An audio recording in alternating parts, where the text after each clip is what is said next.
Hello everyone, welcome back to One-to-One Sociology. Last episode we covered the external factors that affect ethnic differences in education. Today we're going to look at the internal factors. These are things inside school and the education system.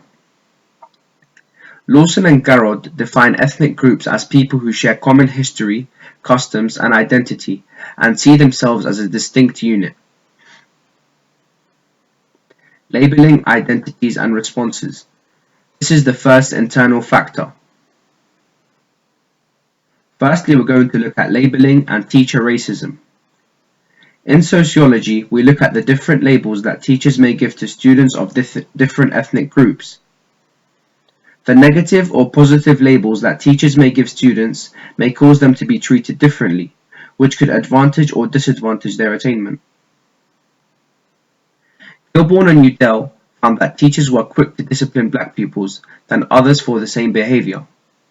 They argue that this is the result of racialized expectations. They found that teachers expected black pupils to present more discipline problems, so they misinterpreted their behavior as threatening or a challenge to authority. This caused black pupils to feel underestimated and picked on. This may also explain the higher levels of exclusions by black pupils. Jenny Bourne found that schools tended to see black pupils as a threat and labeled them negatively, leading to more exclusions. This severely affects achievement, as only 1 in 5 excluded pupils achieve 5 GCSEs. Black pupils being labeled negatively also affects the way in which they are setted and streamed. Peter Foster noted that teachers' stereotypes of black pupils as badly behaved meant they were placed in lower sets than those of a similar ability. Asian pupils can also be victims of teachers' labeling. Cecil Wright's study found that teachers saw Standard English and British culture as superior. This caused them to assume that Asian pupils would have a poor grasp of English, so used childish or simplistic language with them. Pupils' identities. Teachers often see pupils as having stereotypical ethnic identities. Lewis Archer argues that teachers' ways of seeing things defines ethnic minorities as lacking the identity of the ideal pupil. He defines 3 types of pupil identities. The first is the ideal pupil identity. This is a white, middle-class, masculine identity who achieves the right way through natural ability. The second is the pathologized pupil identity, meaning they're seen as abnormal. This is an Asian, poor, and feminine identity who succeeds through hard work rather than ability and is actually seen as an overachiever. The last is the demonized pupil identity. This means they're seen as quite threatening.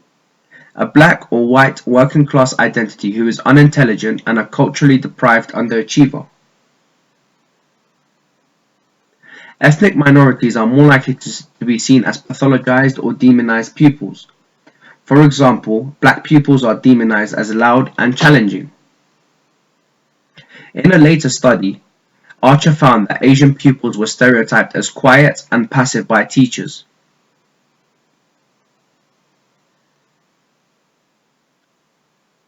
Archer shows that even minorities who perform successfully in school can be pathologized. Chinese students were praised while also being viewed negatively by teachers, who saw Chinese girls as too repressed, too passive, and too quiet. They also saw Chinese boys as effeminate and subordinate. Therefore, Chinese pupils were seen as achieving success in the wrong way, since it was through hard work rather than natural ability. Teachers also tended to stereotype Chinese families as tight and close, and also tended to wrongly assume that Chinese pupils came from middle-class backgrounds. The result of this is that even the high attainment of ethnic groups is seen as an overachievement, since proper achievement is the preserve of white, middle-class, and ideal pupils. The next subsection is pupil responses and subcultures. As we have seen, there is evidence of teacher racism through negative labeling. However, Research has shown that pupils respond to this in a variety of different ways. Mary Fuller studied a group of Year 11 black girls. Rather than accepting the negative stereotypes given to them, they channeled their anger into pursuing educational success. This shows that negative labeling doesn't always lead to failure, as the girls were able to reject labels and remain determined to succeed. Mack and Gale's study reached similar conclusions. He studied a group of black and Asian pupils at a sixth form and showed that not all students that were negatively labeled accepted these labels. Mirza also found that racist teachers discouraged black pupils from being ambitious through the advice that they gave to them, such as discouraging them from applying to professional careers. Mirza identifies 3 types of teacher racism. The first is colorblind. These are teachers who believe all students are equal, yet allow racism to go unchallenged. The second is liberal chauvinists. These are teachers who believed black pupils are culturally deprived and had low expectations of them. The third is overt racists. These are teachers who believed blacks are inferior and actively discriminated against them. Pupil responses and subcultures. Tony Sewell identifies 4 responses by black pupils to teacher labeling. They all started to fit in one of these 4 groups. The rebels. They were the most visible and influential group. They often got excluded as they rejected the goals and rules of school. They also believed in their own superiority above effeminate white boys. The conformists. They were the largest group. They were keen to succeed and accepted the school's goals. They weren't part of a subculture and were anxious of being labeled by other pupils or teachers. The retreatists. They were a tiny minority of isolated individuals who were disconnected from school. The innovators were the second largest group. They value education but did not seek the approval of teachers. This is similar to the black Year 11 girls in Fuller's study. The next internal factor is institutional racism. This is discrimination that is built into the way that institutions such as colleges and schools operate. Critical race theory focuses on racism being an ingrained feature of society as it involves institutional racism. Institutional racism is seen as locked-in inequality. This is because the scale of historical discrimination is so large that it has now become unconscious and self-perpetuating. Critical race theorists see the education system as institutionally racist in several ways, which we will now see. The first is marketization and segregation. Gilborn argues that marketization gives schools more scope to select pupils. This means it allows negative stereotypes to influence the decisions made about school admissions. Moore and Davenport show how selection procedures lead to ethnic segregation, meaning minority pupils fail to get into good secondary schools just due to discrimination. The ethnocentric curriculum.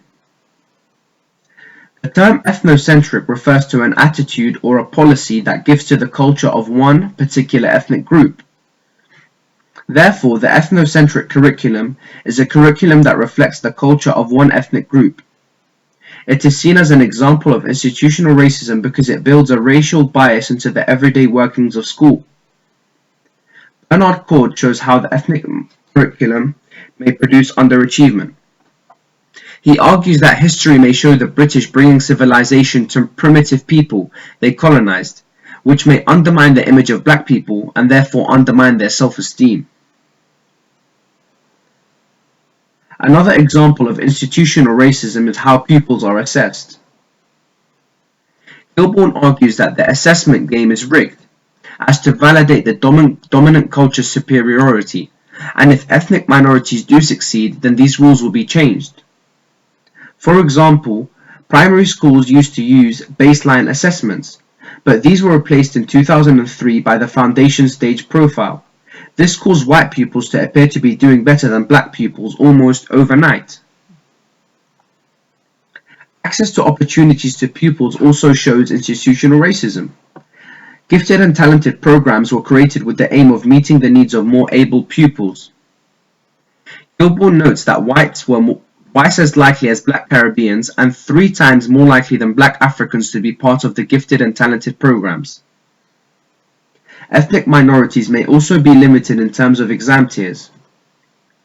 Blacks were seen as more likely than whites to be entered for lower tiers in exams and also sets. Now we're going to look at some of the criticisms and evaluation of the internal factor institutional racism. Tony Sewell argues that racism has not disappeared from schools, but it is not powerful enough to prevent individuals from succeeding. He believes black boys underachieve due to external factors like anti-school attitudes and the lack of a nurturing father figure. The overachievement of some ethnic minorities suggests that institutional racism must not exist. Indian and Chinese pupils tend to perform better than the white majority.